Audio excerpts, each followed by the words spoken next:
Dear students, আজকে আমরা অনেক দিন পর নতুন একটা ভিডিও নিয়ে হাজির হয়েছি। আজকে আমাদের ভিডিওর টপিক হচ্ছে ফার্স্ট পার্ট এবং সেকেন্ড পার্টের প্রত্যেকটা চ্যাপ্টারের কোন কোন ইম্পর্টেন্ট টপিকগুলো আমার পরীক্ষার জন্য অত্যন্ত প্রয়োজনীয়, সেটা সৃজনশীল হোক, এমসিকিউ হোক কিংবা আমাদের জ্ঞানমূলক, অনুধাবনমূলক, এগুলো সবগুলো নিয়েই প্রত্যেকটা চ্যাপ্টার আলোচনা করব। তো শুরুতে আমার আলোচনাটা এরকম হবে যাতে আমার ফার্স্ট ইয়ারের যারা আছে, সামনে হয়তো হাফ ইয়ারলি পরীক্ষা দিবে, তাদের জন্য যেরকম সেটা উপকারে আসবে, তেমনি যারা আমার ইন্টারমিডিয়েট পরীক্ষার্থী, এইচএসসি পরীক্ষার্থী 2022, তারাও যেন উপকৃত হয়, সেজন্য আমরা ভিডিওটা ওইভাবে তৈরি করব। তো এখানে প্রথমেই আমরা শুরু করব আমাদের অধ্যায় 2 যে চ্যাপ্টারটা আছে, অর্থাৎ আমাদের গুণগত রসায়ন, যেটা কোয়ালিটেটিভ কেমিস্ট্রি, সেই চ্যাপ্টারটার একদম ক্রিম অংশগুলো দিয়ে। তো আমরা প্রথমেই আলোচনা করি যে হয়তো এইখানে আলোচনার ক্ষেত্রে কিছু কিছু টপিক হয়তো বাদ যাইতে পারে, কিন্তু তারপরে আমার ওভারঅল আলোচনাটা যদি প্রথম থেকে শেষ পর্যন্ত তোমরা একটু দেখো, তাহলে আমার একটা চ্যাপ্টারের মধ্যে কোন কোন ইম্পর্টেন্ট টপিকগুলো একেবারে মানে না পড়লেই নয়, অবশ্যই পড়তে হবে, সেরকম কিছু টপিক আমি আলোচনা করব। যেহেতু আমার মাত্র সামান্য সময়ের মধ্যে এই টোটাল জিনিসটা আলোচনা করব, সেই জন্য তোমরা একটু ভালো করে নজর দিবা।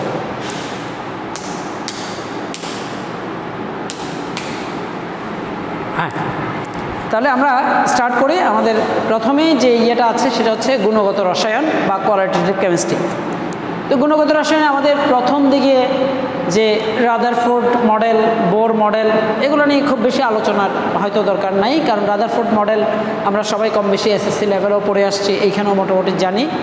তবে রাদারফোর্ডের পরমাণু মডেলে সীমাবদ্ধতাটুকু লাগবে, আবার বোর পরমাণু মডেলেরও একইভাবে সীমাবদ্ধতাটুকু লাগবে।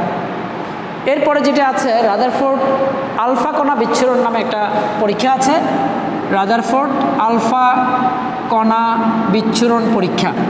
এবং আলফা কণা সম্পর্কে আমরা জানি যে 4He2+, এটাকে আলফা কণা বলা হয়। তো আলফা কণা সাধারণত এটা ব্যবহার হয় আমাদের আলফা কণা বিচ্ছুরণ পরীক্ষা, যেটা নিউক্লিয়াস আবিষ্কারের ক্ষেত্রে। রাদারফোর্ড মূলত এই পরীক্ষাটা করেছিলেন নিউক্লিয়াস আবিষ্কারের ক্ষেত্রে, সেটাও আমরা মোটামুটি আলোচনার বাইরে রাখি, কারণ এই জিনিসগুলো মোটামুটি তোমরা অনেকেই বুঝবা। অর্থাৎ কী কী ইম্পর্টেন্ট টপিক আছে সেই জিনিসগুলো নিয়েই আমাদের মূলত আলোচনা থাকবে। তাহলে গেল রাদারফোর্ড আলফা কণা বিচ্ছুরণ পরীক্ষা, তারপরে রাদারফোর্ড এবং বোরের মডেল, এর স্বীকার্য এবং সীমাবদ্ধতা, দুইটা মডেলেরই সীমাবদ্ধতা এবং স্বীকার্য মাস্ট লাগবে। তবে আমাদের বোর মডেলের দুইটা স্বীকার্য, অর্থাৎ আমাদের দ্বিতীয় এবং তৃতীয় স্বীকার্য যেটা আছে, দ্বিতীয় স্বীকার্য যেমন সেটা হচ্ছে কৌণিক ভরবেগ বিষয়ক যে মতবাদ, কৌণিক ভরবেগ, আমার এইটুকু অংশ কিন্তু একটু কাজে লাগবে। কৌণিক ভরবেগের আমাদের একটা সূত্র আছে যে mvr = n × h/2/5, অর্থাৎ আমাদের বিভিন্ন এসএসসি পরীক্ষা কিংবা আমাদের টার্মিনাল যে পরীক্ষাগুলো আছে, সেটা আমরা এই সূত্রের আঙ্গিকে এইখানে কৌণিক ভরবেগের মানটা নির্ণয় করতে পারি, যেখানে m হচ্ছে ইলেকট্রনের ভর, যেটার মান হচ্ছে নর্মালি 9.11 × 10⁻⁻28 গ্রাম, অথবা এটা যদি আমি SI এককে করি তাহলে সেটা হবে 9.11 × 10⁻31 কেজি। তাহলে এটা হচ্ছে m এর মান। এখন আমার v এর মানটা কিন্তু ফিক্সড না, v এর মানটা আমাকে বের করতে হবে। আর r এর মানটাও, অর্থাৎ ব্যাসার্ধ, সেটা কোন কক্ষপথের ব্যাসার্ধ কতটুকু আছে সেটা জানা থাকতে হবে। আর এদিকে আমার n এর যে মানটা, n হচ্ছে শক্তিস্তর, শক্তিস্তর 1 থেকে শুরু করে 1, 2, 3 ইত্যাদি যে কোনো কক্ষপথ হইতে পারে। আবার h এর যে মানটা আছে সেটাও আমাদের দুইটা এককে মানটা মুখস্থ রাখতে হবে। h হচ্ছে প্লাঙ্কের ধ্রুবক বা প্লাঙ্কস কনস্ট্যান্ট, যেটা 6.626 × 10⁻⁻27 আর্গ সেকেন্ড, অথবা এটাকে আমি 6.626 × 10⁻34 জুল সেকেন্ড, এই এককটা, এই দুইটা একক ব্যবহার করতে পারি। আমাদের গ্রাম এককে ইউজ হলে তখন এইচের মানটা কিন্তু আর্গ সেকেন্ড এককে ইউজ হবে, আর যদি আমি কেজি বা কিলোগ্রাম এককে ইউজ করি ভরের মানটা, তখন আমাদের এইচ বা প্ল্যাঙ্কের ধ্রুবকটা ইউজ হবে জুল সেকেন্ডে। তাহলে ওইভাবে আমি এখানে যখনই হয়তো আর এর একটা মান দেওয়া থাকবে ভি এর মান বের করতে পারবো, অথবা ভি এর মান দেওয়া থাকলে আর এর মান বের করতে পারবো। তাহলে এই সূত্র দিয়ে আমরা এইভাবে করে একটা অঙ্ক করতে পারবো। তবে এখানে আরেকটা ব্যাপার কি, ধরো কখনো যদি এমন হয় যে এখানে শুধুমাত্র কৌণিক বেগ নির্ণয় করতে বলে, তাহলে কৌণিক ভরবেগ যদি এটা হয়, তাহলে কৌণিক বেগের মধ্যে আমাকে ভরটাকে বাদ রাখতে হবে। তখন আমি যদি কৌণিক বেগের সূত্র ধরি, তাহলে কৌণিক বেগ এটা হবে কি, তখন V R equals N into H divide by twice pi M. তার মানে এইটাই যদি আমি বের করতে পারি তখন কৌণিক বেগের মানটা বের হয়ে যায়। তার মানে তখন আমার এন এর মান জানা থাকতে হবে, কোন শক্তি স্তরে আছে, এইচ এর মান প্ল্যাঙ্কের ধ্রুবক, সেটা তো আমি এসআই পদ্ধতি এবং এসআই পদ্ধতি এটা সিজিএস পদ্ধতি, এই দুটো এককই আমরা জানবো। পাই এর মান জানি 3.1416, এম এর মানও জানি। সুতরাং তখন কৌণিক বেগের জন্য এখানে কোনো মান এক্সট্রা আর দেওয়া লাগতেছে না, শুধুমাত্র আমার শক্তি স্তরের মানটা দেওয়া থাকলেই হচ্ছে, কারণ বাকি মানগুলো তো আমার জানাই আছে। তাহলে এইভাবে এই সূত্র ব্যবহার করে কখনো আমি ভি এর মান, কখনো আর এর মান বের করতে পারবো। তবে আমার একটু হায়ার লেভেলে যেটা আছে, অর্থাৎ আমাদের ভর্তি পরীক্ষার জন্য কিন্তু আবার ভি এর জন্য আর এর জন্য আলাদা কিছু সূত্র আছে, যেটা আমাদের নর্মালি আমার এসএসসি পরীক্ষার জন্য তেমন একটা কখনো কাজে লাগে না বা কাজে আসে না। তো সেক্ষেত্রে আমি ভি এর মান আর এর মান এই মানগুলো যদি আলাদা করে শিখতে চাই, তাহলে সেই জিনিসগুলো বইয়ের শুরুর দিকে আছে, সেই মানগুলো একটু মুখস্থ রাখতে হবে। জাস্ট এইটুকুই। আমরা যেহেতু ওভারঅল চ্যাপ্টারটা নিয়ে আলোচনা করছি যে কোন কোন অংশটুকু তোমাকে একটু এমফেসিস দিতে হবে, জোর দিতে হবে, সেই জিনিসগুলো নিয়েই মূলত আলোচনা। তাহলে এইবার দেখো কৌণিক ভরবেগ যাওয়ার পরে, অর্থাৎ এটা হচ্ছে বোর পরমাণু মতবাদের দ্বিতীয় স্বীকার্য, যেটা কৌণিক ভরবেগ বিষয়ক মতবাদ। এরপরে যেটা আসবে আমাদের সেটা হচ্ছে শক্তির শোষণ বা বিকিরণ বিষয়ক মতবাদ। শক্তির শোষণ বা বিকিরণ বিষয়ক মতবাদ, শক্তির শোষণ বা বিকিরণ। আমার এখানেও একটা আছে, সেটা হচ্ছে সূত্র আছে। সেটা কি, যখনই একটা শক্তি স্তর থেকে আরেকটা শক্তি স্তরে ইলেকট্রন যায়, তখন সেখানে যে শক্তির পার্থক্য ঘটে, ডেল্টা ই ইকুয়ালস এইচ নিউ এর সমান। যেখানে এইচ হচ্ছে প্ল্যাঙ্কের ধ্রুবক আর নিউ হচ্ছে কম্পাঙ্ক। তাহলে এইচ নিউ এর সমান এটাকে আবার আমরা H into C divide by lambda এটুকু লিখতে পারি। তার মানে এখানে অ্যাকচুয়ালি ডেল্টা ই শক্তির পার্থক্য, সেটা কিন্তু অনেকটা শক্তির পার্থক্য, তো একটা শক্তি। তাহলে সেক্ষেত্রে আমরা সরাসরি ইকুয়েশনটা ই ইকুয়ালস এইচ নিউ এটাও লিখতে পারি, এবং ই ইকুয়ালস এইচ নিউ যখন এইচ এখানে নিউ হচ্ছে কম্পাঙ্ক বা ফ্রিকোয়েন্সি, বা এটাকে কম্পন সংখ্যা বা স্পন্দন সংখ্যা অনেক কিছু বলা হয়। আর এখানে সি হচ্ছে শূন্য মাধ্যমে আলোর বেগ, ল্যামডা হচ্ছে তরঙ্গ দৈর্ঘ্য। তাহলে আমরা এইভাবে নিউ সমান সি বাই ল্যামডা এটাও লিখতে পারি। আবার এটাকে আরেকটু মডিফাই করে আমরা এইভাবে লিখতে পারি H into C into 1 by lambda. এইখানে এই যে 1 বাই ল্যামডা যেটা আছে, সেটাকে আমরা এইচ সি ইন্টু নিউ বার এই ফরম্যাটেও সাজাতে পারি। অর্থাৎ যখনই কোনো একটা শক্তি স্তরে ইলেকট্রন শক্তি শোষণ বা বিকিরণ করবে, অর্থাৎ নিচের লেভেল থেকে উপর লেভেলে গেলে শক্তি শোষণ করে, আবার উপর লেভেল থেকে নিচের লেভেলে আসলে সেটি শক্তি বিকিরণ করে। তাহলে শক্তি বিকিরণ বা শোষণ যেটাই হোক না কেন, সেক্ষেত্রে আমরা এখানে একটা জিনিস জানার চেষ্টা করব, সেটা হচ্ছে এখানে ল্যামডার মানটা কিভাবে বের করা যায়। তো ল্যামডার মান বের করার জন্য আমাদের আরেকটা সূত্র আমরা ইউজ করব, যেই সূত্রটা হচ্ছে, অর্থাৎ দুইটা শক্তি স্তর দেওয়া থাকলে সেখানে 1 by lambda equals R H into 1 by n1 square minus 1 by n2 square. এই সূত্র দিয়ে আমি যে কোনো দুইটা শক্তি স্তর এর অর্থাৎ মান যদি যেমন থেকে কোন শক্তি স্তর থেকে কোন শক্তি স্তরে ইলেকট্রন যায়, একদম সিম্পল একটা এক্সাম্পল। ধরো আমি একটা পরমাণু নিউক্লিয়াস ধরলাম, এটা প্রথম কক্ষপথ, দ্বিতীয় কক্ষপথ, তৃতীয় এবং চতুর্থ, এইভাবে নিলাম। তাহলে একটা ইলেকট্রন যদি আমার চতুর্থ কক্ষপথ থেকে দ্বিতীয় কক্ষপথে আসে, এটা চতুর্থ, এটা দ্বিতীয়, তাহলে সেক্ষেত্রে আমাদের এই n1 এর মান হবে 2 এবং n2 এর মান হবে 4। মানে ইলেকট্রন কোন লেভেল থেকে কোন লেভেলে আসছে সেটা না, অ্যাকচুয়ালি যেই শক্তি স্তরটা ছোট শক্তি স্তর সেটা হবে n1, এবং যেটা বড় শক্তি স্তর সেটা হবে n2। তাহলে এটা ব্যবহার করে আমি এখানে ইলেকট্রন যে শক্তিটা বিকিরণ করছে, বিকিরিত শক্তির তরঙ্গ দৈর্ঘ্য, কারণ উপর থেকে নিচের দিকে আসলে সেটা শক্তি বিকিরিত হয়, তাহলে বিকিরিত শক্তির তরঙ্গ দৈর্ঘ্য আমি খুব সহজে বের করতে পারবো। তাহলে এখানে আর এইচের যে মানটা সেটা হচ্ছে 109678 পার সেন্টিমিটার। তাহলে এই মানটা ব্যবহার করে এবং N1 এবং N2, N1 ছোটোটা N2 বড়টা, এটা ব্যবহার করে কিন্তু আমরা খুব সহজেই তরঙ্গ দৈর্ঘ্যের মান বের করতে পারি।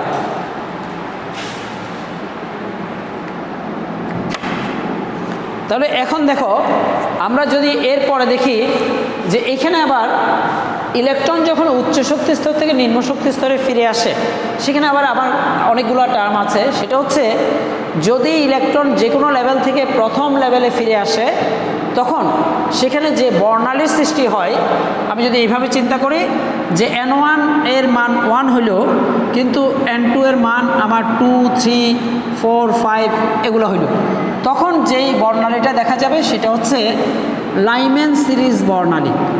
লাইম্যান সিরিজ বর্ণালী। একইভাবে N1 যখন 2, তখন N2 এর মান 3, 4, 5, 6, 7 এইভাবে, এটা হচ্ছে বামার সিরিজ বর্ণালী। বামার সিরিজ। এইভাবে N1 যখন 3 হবে তখন সেটা হচ্ছে প্যাস্টেন, তারপরে ব্র্যাকেট, তারপর ফুন্ড এবং তারপরে হামফ্রি সিরিজ। তো এই জিনিসগুলো কমন জিনিসগুলো অনেক সময় মানে দেওয়া থাকে, যেখানে আমার লাইম্যান, বামার, প্যাস্টেন, ব্র্যাকেট, ফুন্ড এই জিনিসগুলো আইডেন্টিফাই করতে হয়। এখানে আরেকটা ইন্টারেস্টিং ব্যাপার যে লাইম্যান সিরিজের যে বর্ণগুলো, যেটা বর্ণ পাওয়া যায় লাইম্যান সিরিজ, সেটা কিন্তু অতিবেগুনি অঞ্চলে অবস্থিত বা ইউভি অঞ্চলে অবস্থিত। লাইম্যান সিরিজ ইউভি অঞ্চলে অবস্থিত। বামার সিরিজ এটার যে তরঙ্গ দৈর্ঘ্যগুলো পাওয়া যাবে সেটা কিন্তু সবসময় দৃশ্যমান আলোর তরঙ্গ দৈর্ঘ্য হবে, দৃশ্যমান। তাহলে বামার হচ্ছে, লাইম্যান হচ্ছে ইউভি, বামার হচ্ছে দৃশ্যমান। কিন্তু এরপরে যেগুলো আছে আমাদের প্যাস্টেন, ব্র্যাকেট, ফুন্ড, হামফ্রিস, যাই সিরিজ আছে সবগুলো হবে আমাদের IR বা ইনফ্রারেড। তাই এই তিনটা জিনিস আমাদেরকে মনে রাখতে হবে, কারণ আমরা লাইম্যান সিরিজ বুঝবো কীভাবে, যখনই ইলেকট্রন প্রথম শক্তি স্তরে ফিরে আসবে সেটা লাইম্যান, এবং লাইম্যান সিরিজের রেখাগুলায় ইউভি অঞ্চল অবস্থিত। এখানে আবার মাঝে মধ্যে প্রশ্ন করে, ধরো একটা সিরিজ এমন পাওয়া গেল যেটা লাইম্যান সিরিজের রেখা উৎপন্ন হয়, সেটা যায় যে ইউভি অঞ্চলে। এখন এই ইউভি রশ্মি ব্যবহার করে আমরা কিন্তু কিছু প্রাত্যহিক আমাদের দৈনন্দিন জীবনে কিছু কাজ করি, যেগুলা মাঝে মধ্যে সেটাও জানা থাকা দরকার। যেমন ইউভি রশ্মি ব্যবহার করে আমরা জাল টাকা বা জাল পাসপোর্ট শনাক্তকরণ করি। তাহলে সেক্ষেত্রে জাল টাকা, অর্থাৎ আমার এইখানে লাইম্যান সিরিজের যে রেখাটা পাওয়া যাবে সেটার তরঙ্গ দৈর্ঘ্য ব্যবহার করে আমরা মানে সেটা প্রত্যেক ক্ষেত্রে কোন ক্ষেত্রে ব্যবহার করতে পারি, এরকম একটা প্রশ্ন রিলেট করে দিয়ে দিল। তারপরে তখন আমি ইউভি রশ্মি ব্যবহার করে যে জাল টাকা বা জাল পাসপোর্ট শনাক্তকরণ করা হয় সেটা দেখব। তারপরে দৃশ্যমান আলোর তরঙ্গ দৈর্ঘ্য, আমরা তো দৃশ্যমান আলোগুলো আমরা নিজ চোখে দেখি। আবার আয়ার যেই বর্ণালী মিতি আছে বা আয়ার রশ্মি, যেটা ইনফ্রারেড, সেটা কিন্তু আমাদের চিকিৎসা শাস্ত্রে ব্যবহৃত হয়। তাহলে এই ইউভি এবং আইআর এটাও কিন্তু আমাদের ইম্পর্টেন্ট দুইটা টপিক, কারণ আমাদের নতুন রিভাইজ সিলেবাসে এই দুইটা ইউভি রশ্মি এবং আইআর রশ্মির এটা ব্যবহার আছে। সুতরাং এই ক্ষেত্রে আমার সেটা প্রশ্ন আসতে পারে। তাহলে আমরা অনেকগুলো জিনিস জানলাম এখানে, এমভিআর, তারপরে lambda delta equals H nu by H C বা ল্যামডা, আবার ল্যামডার মান কীভাবে বের করতে হয় সেই মানগুলো আমরা এভাবে জানব। তারপরে ল্যামডার মানটা আবার আমরা যখন বিশেষ করে দৃশ্যমান আলোর যে তরঙ্গ দৈর্ঘ্যগুলো আছে সেই তরঙ্গ দৈর্ঘ্যগুলো কিন্তু রেঞ্জগুলো আমাদের একটু মুখস্থ রাখতে হবে। যেমন বেনিয়া, সহকলা, বেগুনি কত, নীল কত, আসমানি কত, সবুজ কত, হলুদ, লাল, কমলা লাল, এগুলো সবগুলো। আবার বেগুনির চেয়ে কম তরঙ্গ দৈর্ঘ্য বিশিষ্ট রশ্মিগুলো যদি এখানে আমরা ল্যামডার মান বের করতে পারি, সেটা সাধারণত আমাদের আলট্রাভায়োলেট রে হবে। আবার আইআরের অর্থাৎ আমার লালের সর্বোচ্চ হচ্ছে 670 ন্যানোমিটার, 380 থেকে 670 ন্যানোমিটার হচ্ছে আমাদের দৃশ্যমান আলোর তরঙ্গ দৈর্ঘ্য। তো লালের চেয়ে বড় তরঙ্গ দৈর্ঘ্য বিশিষ্ট কোনো যদি রশ্মি পাওয়া যায়, রেখা পাওয়া যায়, তরঙ্গ দৈর্ঘ্য পাওয়া যায়, তাহলে সেটা কিন্তু আইআর রশ্মি বা যেটাকে ইনফ্রারেড বলবো আমরা, আইআর। তাহলে এইটুকু অংশ গেল আমাদের, অর্থাৎ এই কণিক ভরবেগ, তারপর ল্যামডার মান বের করা, দুটো শক্তিস্তর থাকলে সেখানে আরএইচের মানটা কোনটা ব্যবহার করব, এইখানেও কিন্তু আমাদের এই জিনিসগুলো লাগবে। যে গ্রাম ইউজ করলে আমি আর্ক সেকেন্ড ইউজ করব, কিলোগ্রাম ইউজ করলে জুল সেকেন্ড ইউজ করব, এইটুকু ব্যবহার করেই কিন্তু আমরা এই ম্যাথমেটিক্যাল টার্মগুলো মানে সলিউশন করতে পারবো। তাছাড়া আমাদের এইখানে এই ম্যাথমেটিক্যাল টার্মগুলো কীভাবে আনসার করতে সেটার একাধিক ভিডিও আমার এই চ্যানেলে আছে, তোমরা একটু দেখে নিও। এবার আমরা যেটা দেখব আর একটা খুব ইম্পর্টেন্ট জিনিস, সেটা হচ্ছে আমাদের যে তিনটা নীতি আছে তার মধ্যে একটা নীতি হচ্ছে আহ্বায়ক নীতি, অর্থাৎ পরমাণুতে ইলেকট্রন বিন্যাসের ক্ষেত্রে আমাদের তিনটা নীতি আছে। আহ্বায়ক নীতি, তারপরে হচ্ছে পলির বর্জন নীতি বা কোথাও কোথাও পাউলির বর্জন নীতিও বলা হয়, বর্জন নীতি, এবং আরেকটা নীতি আছে যেটা হচ্ছে হুন্ডের নীতি। আমি এই জিনিসগুলো হয়তো প্রত্যেকটায় আলোচনা করতে গেলে আমার আধা ঘন্টা 1 ঘন্টা প্রত্যেকটা টপিকের জন্য লাগবে, কিন্তু আমার এখন যেটা সেটা হচ্ছে চ্যাপ্টারগুলো তোমাদের মোটামুটি আয়ত্ত আছে। এখন জাস্ট ফিনিশিং টাচ দিয়ে এখানে আমরা কি কি পড়বো বা কোন অংশ থেকে পরীক্ষায় আসতে পারে সেই জিনিসগুলো আলোচনা করো। যেমন আহ্বায়ক নীতি। আহ্বায়ক মূলত একটা জার্মান শব্দ যার অর্থ হচ্ছে টু বিল্ড আপ। এটা অনেকে আবার বিজ্ঞানী মনে করে, এটা কোনো বিজ্ঞানীর নাম না। তাহলে এক্ষেত্রে আহ্বায়ক নীতি ফলো করে সাধারণত আমরা করি কি, কোনো পরমাণুতে ইলেকট্রন বিন্যাস করি। যেমন হাইড্রোজেনের আমি 1s1 থেকে এখানে শুরু করলাম, 2sও তো 1 থাকতে পারে, কিন্তু যার শক্তির মান কম তাতে ইলেকট্রন আগে প্রবেশ করবে, তারপর ধীরে ধীরে উচ্চ শক্তি স্তরে যাবে। এবং আহ্বায়ক নীতিটা যদি আমি একটু বইয়ের ভাষায় বলতে চাই, তাহলে ব্যাপারটা হচ্ছে এরকম যে কোনো পরমাণুতে ইলেকট্রন বিন্যাসের ক্ষেত্রে ইলেকট্রনসমূহ প্রথমে নিম্ন শক্তি স্তরে যাবে, তারপর ধীরে ধীরে উচ্চ শক্তি স্তরে গমন করবে, এবং সেটি হচ্ছে আহ্বায়ক নীতি। তো এবং এই নীতিটা কিসের ভিত্তিতে করা হয়? এই নীতিটা মূলত n+l এর মান অনুসারে করা হয়। যার n+l এর মান কম, তার শক্তি কম, এবং সেখানে আগে ইলেকট্রন প্রবেশ করবে। যেমন ধরো আমি 3s এবং 3p এই দুটার ক্ষেত্রে যদি দেখি, তাহলে দেখো 3s এর n+l এর মান 3+0 = 3, বাট 3p এর n+l এর মান 3+1 = 4। তাহলে যেহেতু 3s এর n+l এর মান কম, 3p এর n+l এর মান বেশি, সেই জন্য আগে ইলেকট্রন 3s এ প্রবেশ করে তারপর 3p তে যায়। তাহলে স্বাভাবিক ঘটনা n+l এর নিয়ম অনুসারে হয়। আবার যদি এমন হয় যেমন 4s এবং 3p এই দুটার ক্ষেত্রে আবার n+l এর মান এখানে 4+0 = 4, আবার 3p এর ক্ষেত্রে 3+1 = 4।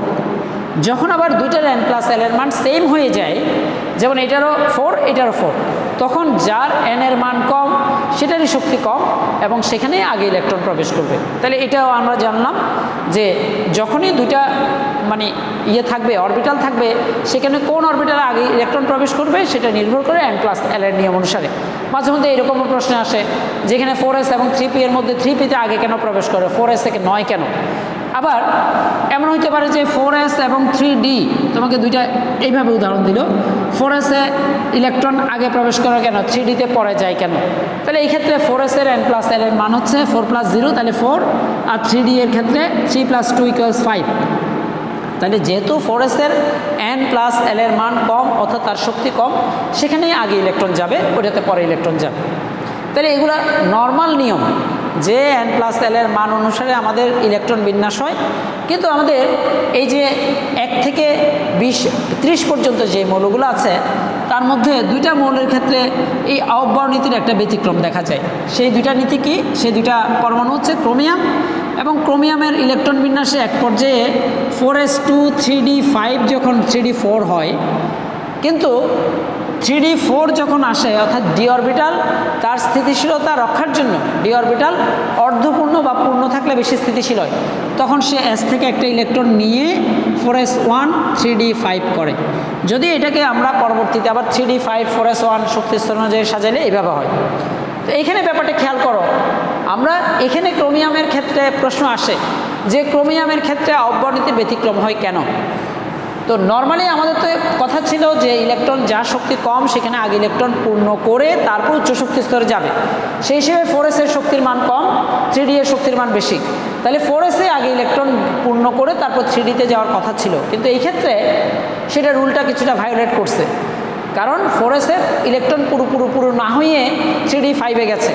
সুতরাং এটা কি কারণে হয়? তার মানে ডি অরবিটালের স্থিতিশীলতার জন্য এই রুলটা ভঙ্গ হয়, মানে আহ্বায়ক নীতির ব্যতিক্রম হয়। আর একইভাবে আমাদের কপারের ক্ষেত্রেও তাই আছে, এবং কপারের প্রাথমিক ইলেকট্রন বিন্যাস 4s2 3d9, কিন্তু যখনই আমার ডি অরবিটাল পূর্ণ বা অর্ধপূর্ণ থাকে তাহলে সেটা সবচেয়ে বেশি স্থিতিশীল হয়। তাহলে সেক্ষেত্রে আমরা 4s1 3d10 যদি লিখতে যাই, তাহলে দেখো ডি অরবিটাল অর্থাৎ এস অরবিটাল পুরোপুরি পূর্ণ না হয়েই ইলেকট্রন ডি অরবিটালে গেছে। তাহলে এটাও কিন্তু আহ্বায়ক নীতির ব্যতিক্রম। আর আমাদের আহ্বায়ক নীতি থেকে মূলত এই জিনিসগুলাই বেশি আসে। আর মাঝে মধ্যে করে কি কয়েকটা অরবিটাল দিয়ে দিল, কোন অরবিটালে ইলেকট্রন আগে প্রবেশ করবে সেটা আমরা ওই n+l এর নিয়ম অনুসারে ওইটা দেখেই করব। যেমন অনেকগুলো ধরো 4s 3b, তারপরে 5p 3d, তারপরে এই 2p 1s এগুলো দিয়ে দিই। তাহলে এগুলো আমরা তখন করব কি একটার সাথে একটার পাশে 4s হচ্ছে 4 + 0 = 4, 3p হচ্ছে 3 + 1 = 4, এবার মানগুলো দেখে তারপরে যেখানে n+l এর মান কম সেটা আগে ইলেকট্রন প্রবেশ করবে, তারপর n+l এর মান যার বেশি সেখানে পরে ইলেকট্রন প্রবেশ করবে। এবং চিহ্নটা আমরা এইভাবে দিতে পারি যে এইখানে 1sটা সবচেয়ে ছোট, তারপরে 1s এর পরেই আসবে 2p, এইভাবে যাবে, অর্থাৎ এই চিহ্নটা দিয়ে প্রকাশ করব। আর যে ক্ষেত্রে দুইটা অরবিটালের n+l এর মান সমান সেখানে যার n এর মান কম সেখানে আগে ইলেকট্রন প্রবেশ করবে। তাহলে আমার অব্যবনীতি থেকে কোশ্চেন হয়ও বা বেশিরভাগ থাকে এটাই। তাহলে অব্যবনীতি আমি মুছে দিলাম, সেখানে কী কী ব্যতিক্রম আছে, কী কী নর্মাল নিয়মে আছে বা কোন ধরনের প্রশ্ন হতে পারে সেটা করলাম। এখন আমাদের এর পরবর্তী প্রশ্ন যেটা সেটা হচ্ছে পলির বর্জন নীতি। দেখো পলির বর্জন নীতি এটা কি? এটা হচ্ছে কোনো পরমাণুতে যে কোনো দুটি ইলেকট্রনের 4টি কোয়ান্টাম সংখ্যার মান কখনোই সমান হতে পারে না। সর্বোচ্চ 3টা সমান হলেও চতুর্থ কোয়ান্টাম সংখ্যাটি অবশ্যই ভিন্ন হবে। সেই চতুর্থ কোয়ান্টাম সংখ্যা যে সিরিয়ালি 4th সেটা না, আমার যেমন প্রধান কোয়ান্টাম সংখ্যাও ভিন্ন হতে পারে। যেমন আমি সিম্পল ধরো সোডিয়ামের ক্ষেত্রে বললাম যে সোডিয়ামের আমরা জানি যে 11টা ইলেকট্রন আছে, 11টা ইলেকট্রন। আমি যদি বলি যে ফার্স্ট ইলেকট্রন এবং 11তম ইলেকট্রন এই দুটার ক্ষেত্রে আমার এই পলির বর্জন নীতি প্রয়োগ হয় কিনা সেটা দেখো। তাহলে ফার্স্ট ইলেকট্রনের জন্য আমার n এর মান যেটা, অর্থাৎ আমি যদি সোডিয়ামের ইলেকট্রন বিন্যাস লিখি 1s2 2s2 2p6 3s1, অর্থাৎ প্রথম ইলেকট্রনটা আমার এখানে আছে আর 11তম ইলেকট্রনটা আছে এখানে। তাহলে প্রথম ইলেকট্রনের জন্য আমার n এর মান হচ্ছে 1, l এর মান হবে 0, m এর মানও 0 এবং s এর মান আমি আইদার +½ অর -½ লিখতে পারি। আমি +½ দিয়ে লিখলাম। আমার ইয়েগুলা দেখো যদি এইরকম হয় তাহলে সেক্ষেত্রে আমি দ্বিতীয় যেটা করব সেটা হচ্ছে 11তম ইলেকট্রনের জন্য 11তম ইলেকট্রনটা কিন্তু আমার এখানে আছে, n এর মান 3, l এর মান 0, m এর মান 0 এবং এটার মানও +½ লিখলাম। তাহলে দেখো এখানে আমার প্রধান কোয়ান্টাম সংখ্যা 1 n এর মান ছাড়া আর বাকি সবগুলা কোয়ান্টাম সংখ্যার মান সেম। তার মানে 4টা কোয়ান্টাম সংখ্যা কখনোই মিলে যাবে না। এটাই হচ্ছে আমাদের পলের বর্জন নীতি। তো এই ক্ষেত্রে পলের বর্জন নীতি কিছু একটু অন্য ধরনের প্রশ্ন আসে। যেমন আমাদের বেশ কয়েকবার প্রশ্ন এরকমও আসছিল, আমি যদি একটু খুব সংক্ষেপে বলে যাই তাহলে তোমরা বুঝতে পারবা। সেটা হচ্ছে যখন আমি কোনো একটা পরমাণুতে এই ইলেকট্রন বিন্যাস এইভাবে করলাম, 2টা শক্তিস্তর 3টা শক্তিস্তর অথবা 4টা শক্তিস্তরে দেওয়া আছে, এবং এখানে এটাও যদি বলি এটা কে, এটা l, এটা m, এটা n। উদ্দীপকের সর্বশেষ 2টি শক্তিস্তরের s অরবিটালে একটি করে ইলেকট্রন একই দিকে ঘুরছে।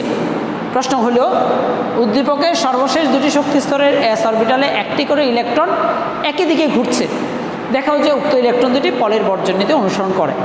দেখো আমাদের ক্রাইটেরিয়া যেটা বলছে, তার মানে সর্বশেষ 2টি ইলেকট্রন অরবিটাল হচ্ছে শক্তিস্তর হচ্ছে একটা তৃতীয় শক্তিস্তর আর একটা চতুর্থ শক্তিস্তর। তো ডেফিনেটলি আমরা বুঝতেছি যে এখানে তৃতীয় শক্তিস্তরে n এর মান 3, চতুর্থ শক্তিস্তরের জন্য n এর মান 4। আবার তৃতীয় শক্তিস্তরে s অরবিটালে যে ইলেকট্রনটা আছে, s অরবিটালে ইলেকট্রন থাকলে l এর মান 0, এটার জন্য 0, কারণ 2টা ইলেকট্রনই বলা আছে উদ্দীপকের সর্বশেষ শক্তিস্তর 2টিতে s অরবিটালে একটি করে ইলেকট্রন, তাহলে m এর মান তখন l এর মান 0 হলে m এর মান 0, এটার জন্য 0।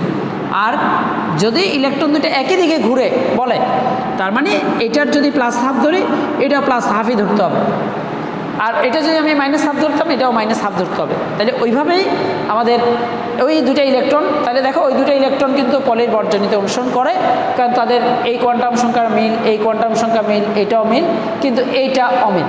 সুতরাং এটা পলের বর্জন নীতি অনুসরণ করে, এইভাবে কিন্তু আমরা এটা বের করতে পারব। তাহলে পলের বর্জন নীতি গেল। এরপরে আমাদের হুন্ডের নীতি। হুন্ডের নীতিটা হচ্ছে সমশক্তিসম্পন্ন অরবিটালে ইলেকট্রন প্রবেশের ক্ষেত্রে একমুখী স্পিনের ইলেকট্রনগুলো প্রথমে একটি একটি করে প্রবেশ করবে, অতঃপর বিপরীতমুখী স্পিনের ইলেকট্রন প্রবেশ করে জোড়বদ্ধ অবস্থায় থাকবে। এটা হচ্ছে কিন্তু হুন্ডের নীতি। এবং হুন্ডের নীতিটা আমরা ধরো তোমাকে অনেক সময় বলা হলো যে ফ্লোরিনের ক্ষেত্রে অথবা অক্সিজেনের ক্ষেত্রে হুন্ডের নীতিটার প্রয়োগ দেখাও। তাহলে নর্মালি আমার ইলেকট্রন বিন্যাস 1s2 2s2 2p4 এইখানে, কিন্তু আমরা যখন এটাই হুন্ডের নীতি আকারে প্রকাশ করব তখন এই জিনিসটা এইভাবে লিখতে পারি 1s2 2s2 2px 2py এবং 2pz। তার মানে এখানে যদি আমরা একটা একটা করে ইলেকট্রন প্রবেশ করাই, এখানে একটা, এখানে একটা, এখানে একটা, তিনটা যাবে। কিন্তু যেহেতু ইলেকট্রন চারটা আছে, তখন আবার চতুর্থ ইলেকট্রনটা ওই প্রথমটাতে আবার যাবে। তার মানে এইখানে হবে দুইটা, এখানে একটা এবং এখানে একটা। তাহলে এটাই আমি হুন্ডের নীতির মাধ্যমে দেখাইলাম। কিন্তু হুন্ডের নীতির মাধ্যমে আমরা আরেকটু অগ্রসর হই, কারণ এইখানে অ্যাকচুয়ালি কোন ইলেকট্রনটা কোন মুখী স্পিনের ইলেকট্রন সেটা বোঝা যাচ্ছে না। 1 1 এটা চাইলে আমি নিম্নমুখী, আরেকটা ইলেকট্রন ঊর্ধ্বমুখী করতে পারবো। কিন্তু যখনই সেটা আমি বক্স আকারে দেখাবো, তখন আমার প্রথম যেটা আছে ধরো 1s, আমি 1s ধরলাম, 1s-এ দুইটা ইলেকট্রন আছে। এরপরে 2s-এ দুইটা ইলেকট্রন আছে, 2px 2py, অর্থাৎ এটা যদি 2s ধরি, এটা 2px ধরি, এটা 2py ধরি এবং এটা 2pz ধরি, তখন প্রথমে আমার একমুখী স্পিনের ইলেকট্রন একটা একটা করে যাবে, তারপর বিপরীতমুখী স্পিনের ইলেকট্রন প্রবেশ করে জোড়বদ্ধ অবস্থায় থাকবে। তাহলে দেখো, এটা হুন্ডের নীতির মাধ্যমে আমরা বক্স আকারে দেখাইলাম। তাহলে বক্স আকারে দেখাইলে তখন আমাদের এই যে অর্থাৎ ইলেকট্রনটা কোনটা কোনমুখী স্পিনের ইলেকট্রন সেটা আমরা প্রপারলি মেনটেন করছি কিনা সেটা কিন্তু স্পষ্ট বোঝা যাবে। তাহলে এইভাবেই আমরা যে কোনো পরমাণুর ক্ষেত্রে হুন্ডের নীতির প্রয়োগটা দেখাইতে পারবো। তাহলে আমাদের গেল আবহাওয়া নীতি, পলির বর্জ্য নীতি, হুন্ডের নীতি এগুলা। এরপরে আমাদের আরেকটা ইম্পর্ট্যান্ট টপিক যেটা খুবই খুবই ইম্পর্ট্যান্ট, সেটা হচ্ছে দ্রাব্যতা এবং দ্রাব্যতা গুণফল, এবং আরেকটা জিনিস হচ্ছে সম আয়ন প্রভাব। তো দ্রাব্যতা এবং দ্রাব্যতা গুণফলের যদিও টপিকটা অনেক লম্বা একটা টপিক এবং সেখান থেকে আমাদের ম্যাথমেটিক্যাল কিছু টার্ম করতে হবে, তবে দ্রাব্যতা আমাদের এখানে দুই ধরনের প্রশ্ন আসে। যেমন আমি একটু প্যাটার্নটা লিখে দিই। ধরো আমার পাশাপাশি এখানে একটা পাত্র দেওয়া আছে এবং এখানে একটা পাত্র দেওয়া আছে। এখানে বলা আছে যেটা 70 ডিগ্রি সেন্টিগ্রেড তাপমাত্রায় এখানে আমি কোনো একটা পদার্থের দ্রবণ নিলাম, আমি 50 গ্রাম, এবং এটা সম্পৃক্ত দ্রবণ আছে 50 গ্রাম সম্পৃক্ত দ্রবণ এই টেম্পারেচারে। আবার এটাতে এই টেম্পারেচার 70 ডিগ্রি সেন্টিগ্রেড তাপমাত্রায় আমি যে পদার্থটি নিলাম সেটা দ্রাব্যতা আমি ধরলাম যে 80। আচ্ছা, কন্ট্রোভার্সিয়াল কিছু না, আমি 75 এভাবে দিই, কারণ 80 লিখলে বাংলা ইংরেজি একটু হচ্ছে। দ্রাব্যতা 75 ধরলাম, মানে 70 ডিগ্রি সেন্টিগ্রেড তাপমাত্রায় দ্রাব্যতা 75। আবার এখানে ধরো টেম্পারেচারটা কম, মাত্র 30 ডিগ্রি সেন্টিগ্রেড তাপমাত্রায়, এবং আমি ধরলাম যে এটাতে দ্রাব্যতা মাত্র 25। এটাতে 75 ছিল, এটাতে দ্রাব্যতা 25, কারণ টেম্পারেচার কমলে আসলে দ্রাব্যতা কমে। অর্থাৎ কম তাপমাত্রায় কম পদার্থ দ্রবীভূত হয়, বেশি তাপমাত্রায় বেশি পদার্থ দ্রবীভূত হয়। এখন প্রশ্ন যদি এরকম আসে যে আমি 70 ডিগ্রি সেন্টিগ্রেড তাপমাত্রায় থাকা 50 গ্রাম সম্পৃক্ত দ্রবণকে ঠান্ডা করলে কতটুকু অধক্ষেপ বা তলানি আকারে নিচে পড়বে, এই প্রশ্নটা বের করতে হবে, এবং এটা একাধিক বোর্ডে প্রশ্নটা আসছে। সুতরাং এটার যদি আমি সলিউশন খুব শর্টকাট করতে যাই, তাহলে সেক্ষেত্রে কী হবে দেখো, কারণ এখানে যখনই দ্রাব্যতা বলবে 75, তার মানে দ্রাব্যতা 75 কথাটার অর্থ হচ্ছে দ্রবের পরিমাণ 75, এবং সেখানে দ্রাবকের পরিমাণ অবশ্যই 100, কারণ দ্রাব্যতার সংজ্ঞাটাই হচ্ছে এটা, প্রতি 100 গ্রাম দ্রাবকে যত গ্রাম দ্রব দ্রবীভূত থাকে সেটি হচ্ছে দ্রাব্যতা। তাহলে দ্রাব্যতা 75 মানে নিশ্চয়ই 100 গ্রাম দ্রাবকে 75 গ্রাম দ্রবীভূত আছে বলেই দ্রাব্যতা 75। তাহলে তখন আমার এখানে যে দ্রাব্যতা 75 ধরে নিয়ে আমি দ্রব 75, দ্রাবক 100 গ্রাম ধরে নিলাম, তাহলে এই ক্ষেত্রে সম্পৃক্ত দ্রবণের পরিমাণ হবে 175। আবার একইভাবে এই 30 ডিগ্রি সেন্টিগ্রেড তাপমাত্রার দ্রাব্যতা যেহেতু 25, তাহলে দ্রবের পরিমাণ 25, দ্রাবক 100, তাহলে এখানে সম্পৃক্ত দ্রবণের পরিমাণ হবে 125। তাহলে ভালো করে খেয়াল করে দেখো, আমার সম্পৃক্ত দ্রবণ এখানে 175 আর এখানে 125, অর্থাৎ আমি যদি এই 175 গ্রাম সম্পৃক্ত দ্রবণকেই ঠান্ডা করি, কুল করে 30 ডিগ্রি সেন্টিগ্রেড তাপমাত্রা নিয়ে যাই, তাহলে এই তাপমাত্রা কিন্তু 125-এর বেশি দ্রবীভূত থাকতে পারবে না। মানে 100 গ্রামে এটা 75 ছিল, এখানে 100 গ্রামে 25 গ্রাম পর্যন্ত দ্রবীভূত থাকতে পারবে। বাকিটা তাহলে বাকি কত, 175 থেকে 125 বাদ দিলে যেটা হবে, অর্থাৎ 50 গ্রাম পদক্ষেপ পড়বে। তাহলে এই যে 50 গ্রাম পদক্ষেপ পড়তেছে, এটা কত গ্রামকে আমি ঠান্ডা করতেছি, সেটা হচ্ছে 175 গ্রামকে। তখন আমরা ঐকিক নিয়মে করতে পারি খুব সহজে, যে 175 গ্রাম সম্পৃক্ত দ্রবণকে ঠান্ডা করলে অধক্ষেপ পড়ে 50 গ্রাম, আর 1 গ্রামকে ঠান্ডা করলে অধক্ষেপ পড়বে 175 ভাগের 50, আর সুতরাং আমরা যদি এই 50 গ্রাম সম্পৃক্ত দ্রবণকে ঠান্ডা করি তাহলে 175 ভাগের 50 × 50, তাহলে যেই মানটা আসবে সেটাই হবে এটার তলানি বা অদক্ষেপের পরিমাণ। কারণ আমার 50 গ্রামকে আমি ঠান্ডা করলে কতটুকু অদক্ষেপ করবে সেটা কিন্তু এখান থেকে চলে আসবে। তাহলে এই টাইপের একটা অঙ্ক থাকতে পারে। আবার আমি একটু একই প্রশ্নের মধ্যে এটাও বুঝিয়ে দিচ্ছি, কারণ এটার জন্য আলাদা সময় ব্যয় করার কোনো দরকার নাই। এখন ধরো আমি টেম্পারেচার যা আছে, এই টেম্পারেচারের দ্রাব্যতা এত, এই টেম্পারেচারের দ্রাব্যতা এত, এটা ঠিক রেখে আমি এইবার বললাম যে 50 গ্রাম আমার সম্পৃক্ত দ্রবণটা আমার এই টেম্পারেচারে আছে, সম্পৃক্ত দ্রবণ মানে নিম্ন তাপমাত্রায় আছে। এইবার এই সম্পৃক্ত দ্রবণটাকে যদি আমি উচ্চ তাপমাত্রায় নিয়ে যাই তাহলে কতটুকু অতিরিক্ত দ্রব যোগ করা যাবে, কারণ তখন কিন্তু এইটা এই টেম্পারেচারে নিলে তাপমাত্রা বাড়লে সেটা আর সম্পৃক্ত দ্রবণ হবে না। কারণ সম্পৃক্ত দ্রবণ মানে একটা দ্রাবকে সর্বোচ্চ যত পরিমাণ দ্রবীভূত থাকতে পারবে ঠিক সেই পরিমাণ দ্রবীভূত থাকলে সেটা সম্পৃক্ত। তো এখানে তখন আমরা হিসাব করব, দেখো আমার 30 ডিগ্রি সেন্টিগ্রেড তাপমাত্রায় দ্রাব্যতা 25, তার মানে সম্পৃক্ত দ্রবণের পরিমাণ হবে 125। আবার এই তাপমাত্রায় দ্রাব্যতা 75, সম্পৃক্ত দ্রবণ হবে 175। এইবার তার বিপরীত চিত্র, অর্থাৎ আমি 125 গ্রাম সম্পৃক্ত দ্রবণকে যদি উত্তপ্ত করি তাহলে সেক্ষেত্রে এখানে যে জায়গায় 100 গ্রামে 25 গ্রাম দ্রবীভূত ছিল, এখানে তো 100 গ্রামে 75 দ্রবীভূত থাকতে পারে, তার মানে আরও আমি 50 গ্রাম সেখানে দ্রবীভূত করতে পারবো, তারপর যে সম্পৃক্ত হবে।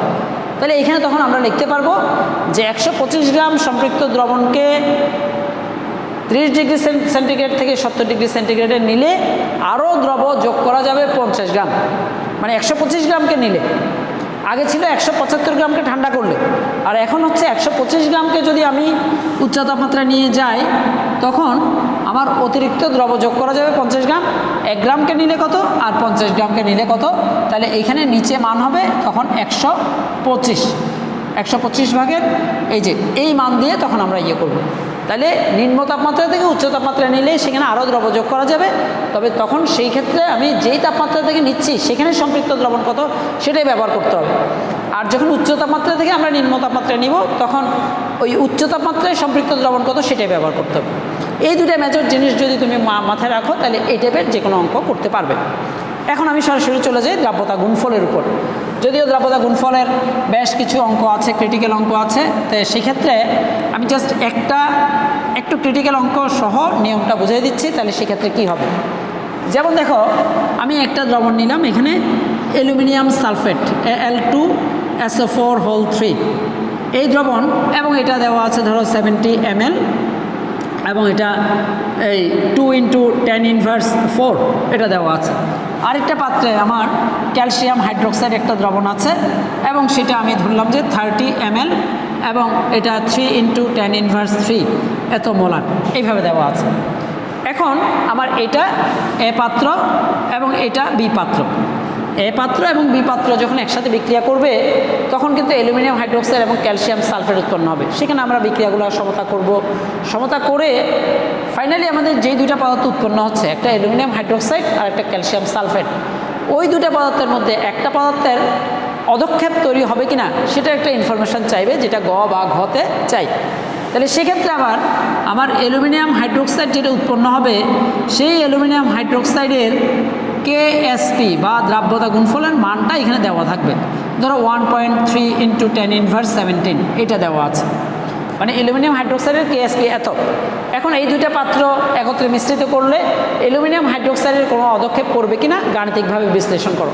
তাহলে সেক্ষেত্রে আমাদের উদ্দেশ্য হচ্ছে এটার আয়নিক গুণফল তখন বের করতে হবে, কারণ তার দ্রাব্যতা গুণফল দেওয়া আছে, তার আয়নিক গুণফলটা বের করবে। এখন অন্য পদার্থটার কেন নয়, কারণ অন্য পদার্থটার দ্রাব্যতা গুণফল বের মানে দেওয়া যদি না থাকে তাহলে আমি আয়নিক গুণফল বের করলেও কার সাথে তুলনা করব। সেজন্য সাধারণত ওই যে যার দ্রাব্যতা গুণফলের মানটা দেওয়া আছে তারই আয়নিক গুণফল বের করতে হয়। এখন বের করার সিস্টেমটা কি, ধরো আমার অ্যালুমিনিয়াম সালফেট এবং এটা বিক্রিয়া করে আমি যদি এইভাবে চিন্তা করি, aluminium sulphate Al2SO4 plus calcium hydroxide এটা বিক্রিয়া করলে তখন আমাদের aluminium hydroxide plus calcium sulphate উৎপন্ন হবে। এটা সমতা করে নিবা। এখন আমাদের অ্যালুমিনিয়াম হাইড্রোক্সাইড যেটা উৎপন্ন হচ্ছে, যার আয়নিক গুণফল বের করবে, সেই পদার্থটা আবার বিয়োজিত হয়ে কোন কোন আয়ন উৎপন্ন করে সেটাও আমাদের জানা থাকতে হবে। অ্যালুমিনিয়াম 3+ প্লাস 3 হাইড্রোক্সিল আয়ন, এইবার আমাদের উদ্দেশ্য হবে অ্যালুমিনিয়াম এবং হাইড্রোক্সিলের ঘনমাত্রাটা আলাদা বের করা, অর্থাৎ এই দুইটা পাত্রকে মিশ্রিত করলে তাহলে মিশ্রণে আমরা এই অংশটা পুরোটাই মুছে দিয়ে আমি এখানে খুব শর্টকাট দ্রুত এটা করতেছি, কারণ এই জিনিসগুলো হয়তো তোমাদের একাধিকবার করা হয়েছে, জানা আছে, জাস্ট এখন রিভিশন দেওয়া। তাহলে আমি মিশ্রণে এই যে দেখো মিশ্রণে অ্যালুমিনিয়ামের ঘনমাত্রা কত সেটা বের করব, অ্যালুমিনিয়ামের ঘনমাত্রা। তাহলে সেটার জন্য আমাদের সূত্র হচ্ছে V1S1 = V2S2। সবাই যেটা ভুল করে, আমার অ্যালুমিনিয়াম সালফেটের আয়তন দেওয়া আছে 70 ml, তার মানে এখানে অ্যালুমিনিয়ামের ঘনমাত্রা বের করতে যাচ্ছে, ওই অ্যালুমিনিয়ামের আয়তনে কিন্তু 70 ml, অর্থাৎ V1 এর মান 70 ইন্টু, এবার S1 দেখো, S1 নিয়ে অনেকে বিভ্রান্তিতে ভোগে। এখানে অ্যালুমিনিয়াম সালফেট এটার ঘনমাত্রা 2 × 10⁻⁴, কিন্তু অ্যালুমিনিয়াম সালফেট যখন বিয়োজিত হবে তখন 1 মোল অ্যালুমিনিয়াম সালফেট 2 মোল অ্যালুমিনিয়াম আয়ন উৎপন্ন করবে, তার মানে অ্যালুমিনিয়ামের ঘনমাত্রাটা কিন্তু এটা ডাবল হয়ে যাচ্ছে তখন। তাহলে S1 এর মান তখন 2 × 2 × 10⁻⁴, কারণ এটা অ্যালুমিনিয়াম সালফেটের ঘনমাত্রা এত ছিল, অ্যালুমিনিয়ামের ঘনমাত্রা তো আর সেম থাকবে না, অ্যালুমিনিয়াম 2 মোল উৎপন্ন হবে, সুতরাং এটাকে 2 দিয়ে গুণ করতে হবে। যদি আমি সালফেট লাগতো, সালফেট কিন্তু 3 মোল উৎপন্ন হইতো, তাহলে এটাকে 3 দিয়ে গুণ করতে হইতো। আমাদের সালফেট লাগতেছে না অ্যালুমিনিয়াম, তাহলে এটা V1S1 এর মান। আর V2 এর মানটা যেটা হবে, এই 70 ml এই 30 ml যখন একসাথে যোগ করব তখন V2 এর মানটা হবে 100 এবং S2টা তখন আমরা বের করব। সুতরাং আমরা S2 খুব সহজে বের করতে পারি, এখানে 100 আর 2 × 4, 4 × 7 = 28, এই 280 × 10⁻⁴, অর্থাৎ আমার অ্যাকচুয়ালি এটাকে এটা দিয়ে ভাগ করলে 2.8 × 10⁻⁴ হচ্ছে S2 এর মান, অর্থাৎ আমার অ্যালুমিনিয়ামের যে ঘনমাত্রা হবে মিশ্রণের সেই মানটা আমরা বের করে ফেললাম। একইভাবে একই সূত্র প্রয়োগ করে আমি যদি হাইড্রোক্সিল আয়নের ঘনমাত্রা বের করি, তাহলে হাইড্রোক্সিল আয়নের ঘনমাত্রা কী হবে, তাও কিন্তু V1S1 = V2S2। তাহলে এক্ষেত্রে আমাদের V1 এর মান এই যে 30 ml, 30 × S1।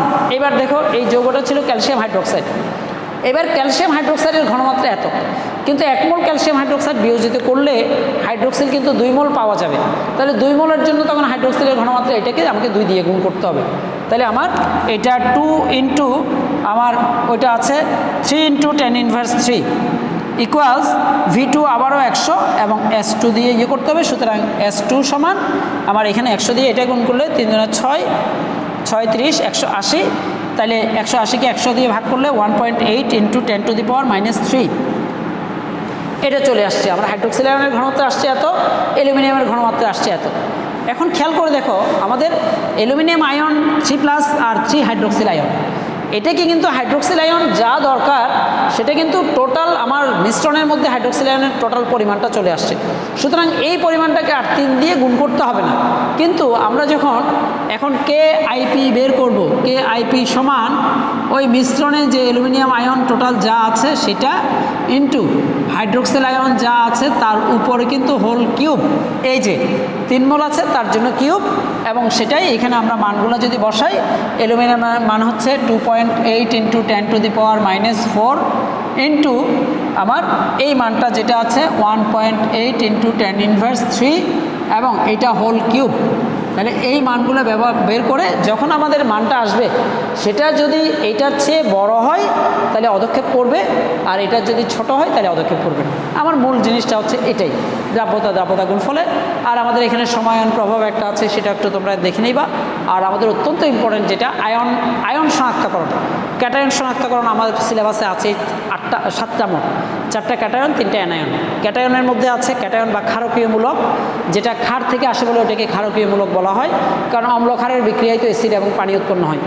তাহলে এই ক্ষেত্রে আমাদের ক্যাটায়ন বা ক্ষারকীয়মূলক আছে সোডিয়াম আয়ন, তারপরে কপার আয়ন, অ্যালুমিনিয়াম আয়ন এবং অ্যামোনিয়াম আয়ন, এই 4টা। আর আমাদের অ্যানায়ন বা নেগেটিভ আয়ন বা যেটাকে অম্লীয়মূলক বলা হয়, সেটা অম্ল থেকে আসে বলে অম্লীয়মূলক বলা হয়, সেটা আছে ক্লোরাইড, সালফেট এবং কার্বনেট।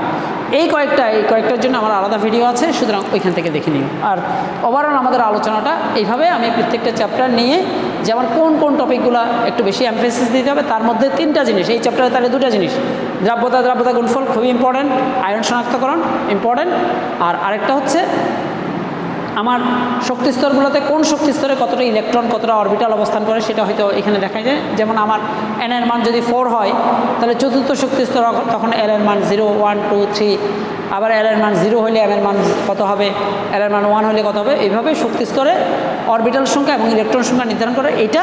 এবং এক শক্তি স্তর থেকে আরেক শক্তি স্তরে ইলেকট্রন গেলে সেখানে শক্তির কতটুকু শোষণ করবে, কতটুকু বিকিরণ করবে, শোষিত বর্ণালীর তরঙ্গ দৈর্ঘ্য বা বিকিরিত বর্ণালীর তরঙ্গ দৈর্ঘ্য, আর ওইদিকে পরের বর্জনীতি অপবর্ণিত হুন্ডের নীতি, এগুলো থেকে প্যাকেজ দুইটা প্রশ্ন এখান থেকে খুব ইজিলি কমন ফেলা যায়।